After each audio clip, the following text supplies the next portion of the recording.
Hey guys, Wade Willis here for Wade's Weeb Reviews, and I'm giving you guys a huge update on ReZero. This last episode was freaking insane, and guys, don't forget to like the video and subscribe to my page. It helps a lot. But without further ado, the long-awaited return. Now, this episode picks up right where the last episode left off, and Subaru gets basically transported to Echidna, the Witch of Greed, and she's like having a tea party by herself like a creeper. Now, few things with Echidna, like right off the bat. I'm just gonna say, like, kind of cute, and like this episode, you kind of grow to like her a lot. It is kind of weird that she has like eyebrows as eyelashes. I don't, or her eyelashes look like eyebrows.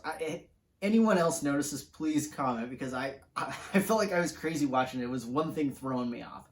But she's having a tea party, and the banter back and forth between Subaru and Echidna is freaking hilarious. She gives him some tea. He downs it in like one gulp, like a freaking weirdo.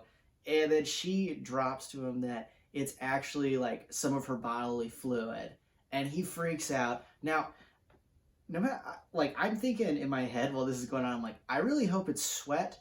I have a feeling that it's not sweat, and every other option other than sweat is extremely disgusting, and sweat is gross itself, but I digress.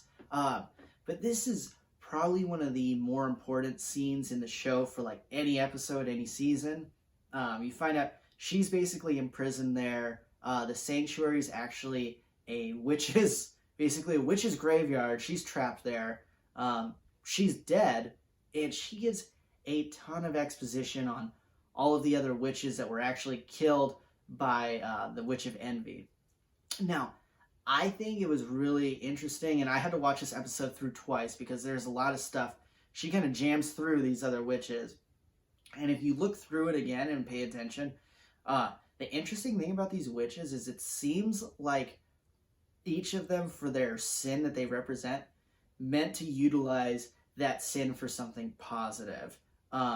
Like the Witch of Lust, she ended up, like any inhuman, she gave them ability, like feelings and emotions, in order so that there was, like, her idea was that love would like be filled throughout the world.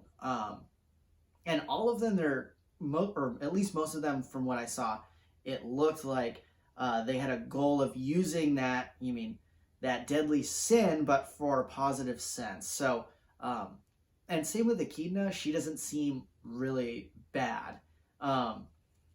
Now, you also find out that the sloth factor, the witch's factor for sloth, that Beatrice actually brought up about Beetlejuice Beetlegeist when she found out he died, it's actually in Subaru. So that's pretty important. What does the witch factor do? We don't know yet all the way, because Echidna also drops to Subaru that she gave him some witch factor so he could like stand being around her and be able to like withstand it physically. And again, we don't know exactly what it does, but it's important. But we're figuring out more about it, and Subaru actually has the sloth witch factor in him, which is incredibly important, I think. So she tells Subaru, like, hey, like, her thing is gathering a ton of knowledge. She's like, since you're here, I'll give you, like, you can ask me any question that you want to know. And Subaru, in typical fashion, like, because she tells him, hey, you can leave, like, whenever. He's like, oh, I can leave now? Like, I want to go. I don't have, he doesn't have a question to ask her. Now, it wasn't very long ago, aka 2 episodes ago, that he was crying in the seat next to, like, Rem, like, in a coma. So I don't know, maybe you find out how he can save Rem, or a way to save her easily. There's a million questions that he could have asked, but Subaru, being so sprung on Amelia, he tells Echidna, like, yo, I'd rather be hanging out with Amelia than talking to you right now. Kind of a rude response. And she's like weirdly like kind of drawn to him, and this makes her almost like more interested in him, which is kind of funny. And she's like, fine, I'll let you go, but we have to make a contract. Basically, he's not allowed to talk about it to anyone. And she like touches him on the head, and he basically vanishes off. Now, this whole thing makes him not actually remember anything. So I don't know why I don't know if her like making this contract made him forget, or like when she touched him on the head, that was an extra thing. Could have been an accident, but not very useful to like get an answer from someone about a question and not be able to remember it, in my opinion. So Subaru gets transported back. He like sees Otto passed out.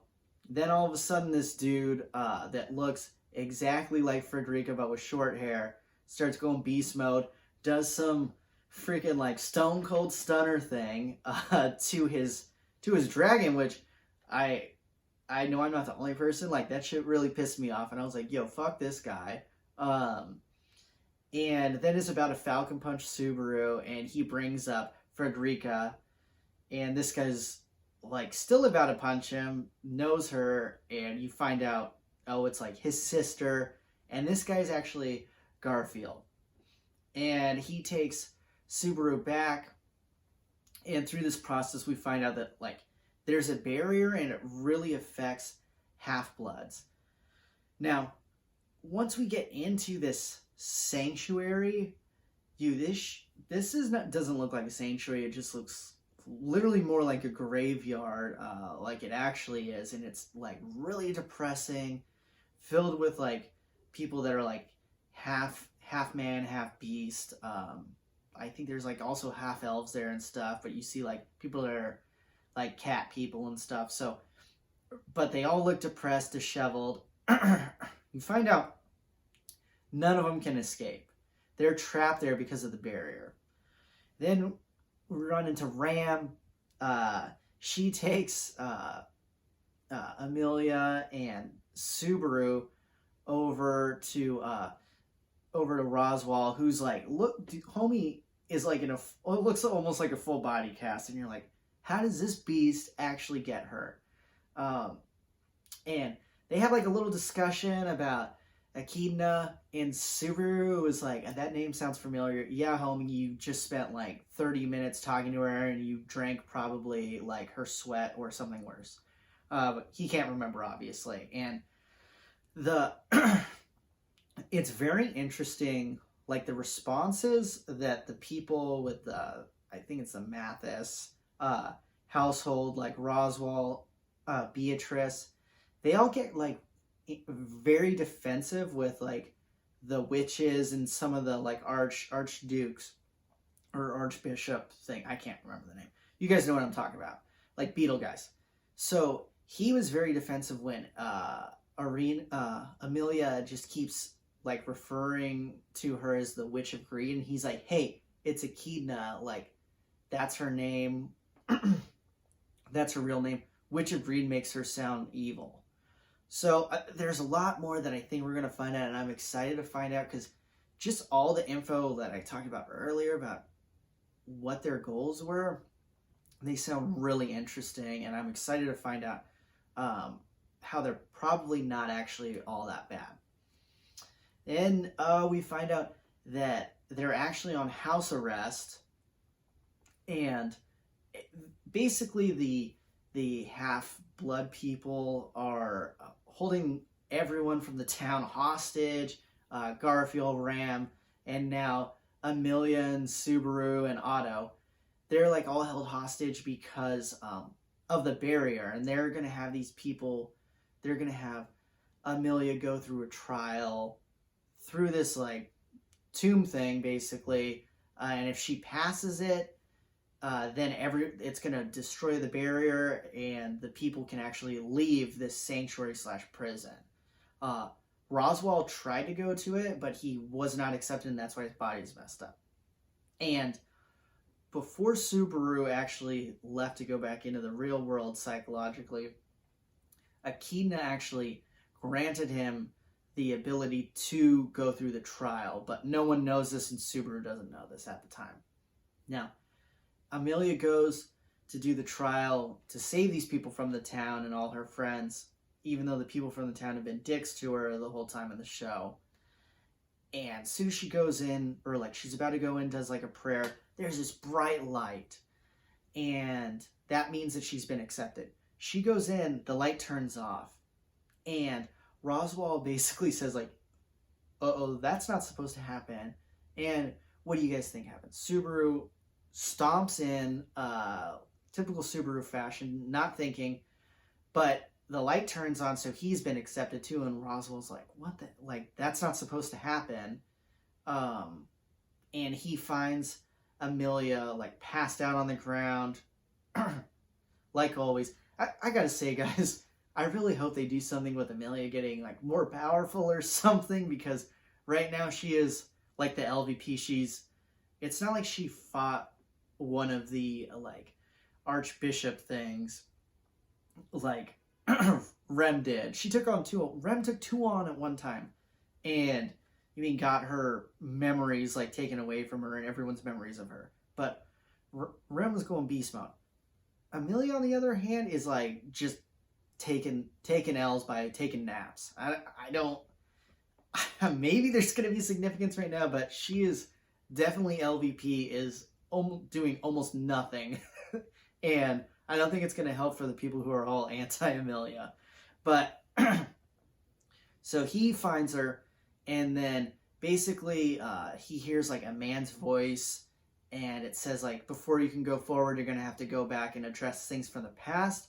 Subaru, and this is crazy, guys, he gets mentally transported. I'm assuming this is a flashback, and you see there's all these like fan servicey, like, waifu dolls and figurines like around him. You see like manga all around him, and he wakes up with his dad, who's shirtless, waking him up, saying like something to the effect of, there's nothing better than being woken up by your naked dad in the morning.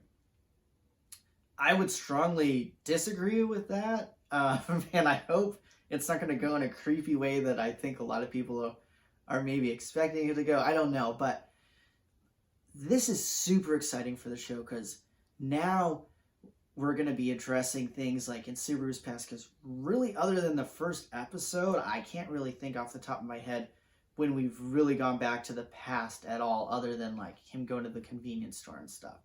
So we know he was like worthless, but I'd like to know there's probably a lot of stuff that happened in his past that is going to be really important, and I'm super excited for this. And honestly, guys, this is one of my favorite episodes in the whole series so far. What did you guys think, though? Like, did you like it? Did you dislike it? What did you guys think about, like, my thoughts on the witches in particular? Like, I think they're going to be, like, pretty important. They're dead, but I think something with their spirits, and I think they're actually, like, kind of good people. I'd like to know what you guys think. Comment below. Again, guys, I'm Wade Willis, and this is Wade's Weeb Reviews. And remember, like the video and subscribe to my page.